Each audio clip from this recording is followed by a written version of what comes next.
Morning everyone, good morning. मेरो नाम चाहिँ बुद्धाङ लिम्बू अनि अहिले चाहिँ डे 10 हो कि 11 हो यो मेरो ब्लगको सिरिजको होइन। ल अहिले ट्याक्क मर्निङको ठ्याक्क यहाँनिर 4, 4, 4:30, 5 कति बज्यो होला। अनि अहिले चाहिँ हामी ड्युटी जाँदैछौँ। आधी केटाहरू उता देखाउँदैछ, आधी केटाहरू उता गइसक्यो। अनि म चाहिँ अलिकति बत्तीमा बसेको, भिडियो राम्रो आउँदैन कि भनेर। ल बिहानको सुरुवात भइसकेको छ मेरो पनि। मैले सोचेको अब बिस्तारै बिस्तारै कन्टिन्युसली भिडियोहरू ब्लगहरू लामो हालौँ भनेको, खोइ भनेको जस्तो हुँदैन। के हो भनेको जस्तो हुँदैन भन्दा पनि त्यो अब उयो आफूले नै मेन्टेन गरिराखेको सक्नु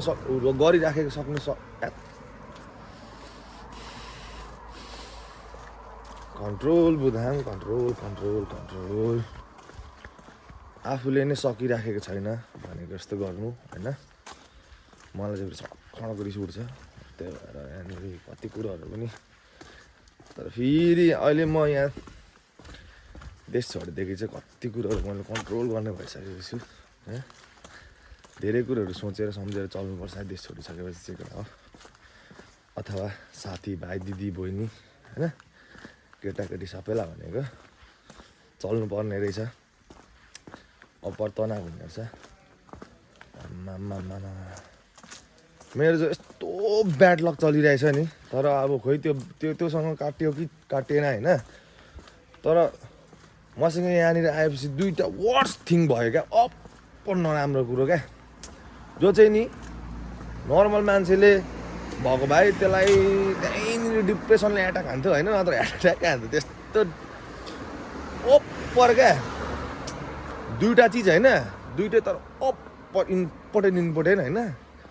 अप्पर मुटु ढुक हुने गर्ने नै भएको क्या। तर मलाई चाहिँ त्यस्तो केही पनि भएन। मलाई चाहिँ अब एक थोक एक बोक भन्नु भयो त भयो, के त गर्नु त भन्नु भयो होइन। तर नर्मल मान्छेलाई भए चाहिँ त्यसको त नि आधी भेजै उठ्छ क्या, कसम भनेको आधी खोपडी नै उठ्छ त्यसको त। ल कुनै दिन भनौँला त्यसको बारेमा पनि, एकदम नराम्रो हो होइन। बसेर एकचोटि मजाले चौरीमा बसेर कुरो गरौँ न त्यो चाहिँ होइन। एकदम स्टोरी पनि अलिक लामो छ होइन। अब वर्स पार्ट भएको क्या, ओभर वर्स यति तकलको भएको कि मैले घरमा नि लगभग म आएको लगभग हप्ता दिन जस्तो मात्रै मैले घरमा कन्ट्याक्ट गरेँ भनेपछि कस्तो भयो होला त। अब आमाहरूलाई थाहा नै छैन क्या छोरा पुग्यो कि बा के भयो कि थाहा नै छैन उनीहरूलाई त्यस्तो क्या। ल कुनै दिन बसेर कुरा गरौँ ल। अर्को झन् सुन्नु भने झन् आमा यसको त भन्नुहुन्छ। त्यही भएर एक दिन बसेर कुरा गरौँ ल। अनि त्यो आजको भिडियोको सुरुवात भइसकेको छ। कतिजनालाई थाहा छैन भने मेरो नाम बुद्धाङ लिम्बू।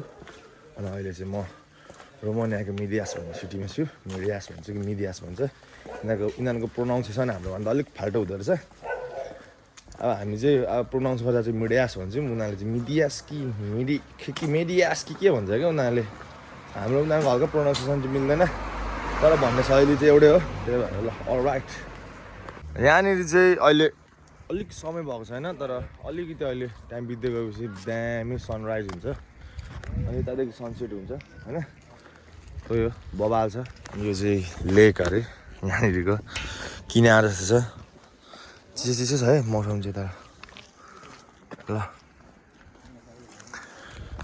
अब यही ठाउँमा पानी परेको पनि देख्नुपर्ने, घाम लागेको पनि देख्नुपर्ने, हिउँ झरेको पनि देख्नुपर्ने हौ। बर लाग्छ यार, अझै धेरै बिताउनु पर्ने छ यो सहरमा। उफ ठाउँ छोडेर मलाई त कस्तो ब्याड फिल आइरहेछ अझै। तर यो ठाउँमा चाहिँ धेरै समय बिताउनु पर्ने छ मैले। अहिले अब त्यही हो, सङ्घर्ष गर्दैछु, दुःख गर्दैछु। साधारण भाषाबाट बोल्दा होइन, मेरो भाषाबाट बोल्दा चाहिँ अब चिल हान्दैछु, अलिअलि रमाइलो गर्दैछु। हाम्रो पनि दिन आउँछ अलराइट। कुकुरले त आफ्नो दिन लिएर आउँछ अरे, म त मान्छे जस्तो लाग्छ। समय चाहिँ अवश्य पनि आउनेछ, आएन भने पनि ल्याइनेछ। तर समय चाहिँ अलिक अरूभन्दा अलिक एक्स्ट्रा र खतरा नै ल्याइनेछ। त्यही हो all right.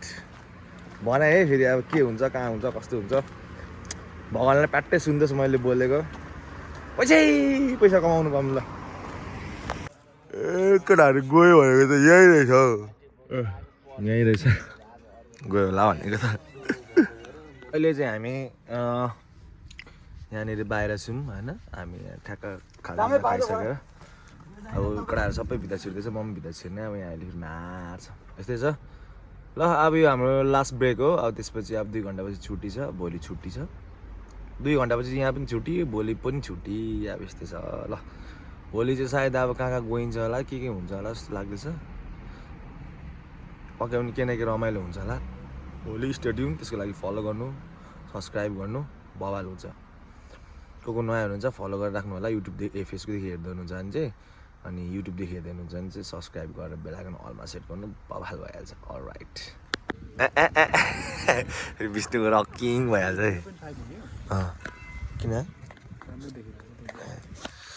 Nobody wanna see us together.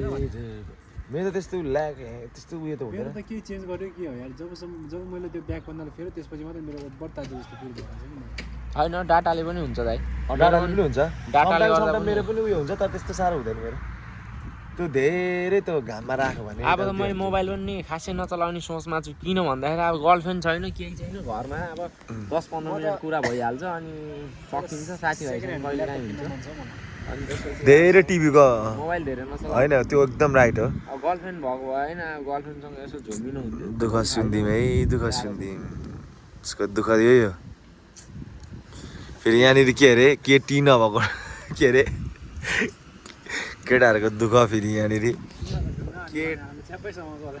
केटी नै छैन अरे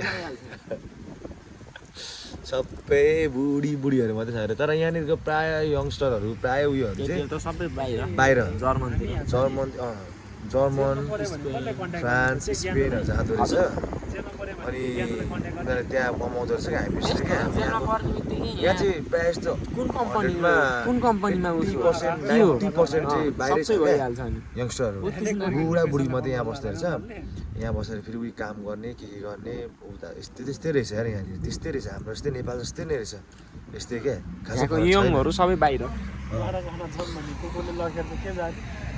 हामी चाहिँ यहाँ बसेर हेर्दैछौँ कति राम्रो छ भ्यू चाहिँ ठ्याक्क मौसम पनि चिल छ हावा आएको क्या होइन मिठो आएर चाहिँ भोलि यस्ता बस्नु मजा आउँछ कि मलाई ठ्याक्क दुःख सुख गफ गर्दै मान्छे नराख्छ छ हो होइन नेपाली भएको भए म यहीँ मस्त ल पानी सर पऱ्यो हामी एकछिन यहाँ ओत लागेको हाम्रो घर चाहिँ यो ठक्क यहाँनिर 3 जना एकछिन ओत लागेको ल यस्तै छ आजको भिडियोहरू के कस्तो लाग्यो कमेन्ट गरिदिनु होला भोलि चाहिँ पक्कै पनि अब डुल्नु गइने छ त्यसको नि भिडियो आउँछ होला सायद होइन गइएन भने पनि केही न केही स्पेसल केही न केही गरिन्छ भोलि छुट्टीमा ल त्यति भन्दै आजको भिडियो यहीँ अन्त्य गरिदिउँ होला र thank you for watching keep loving supporting bye by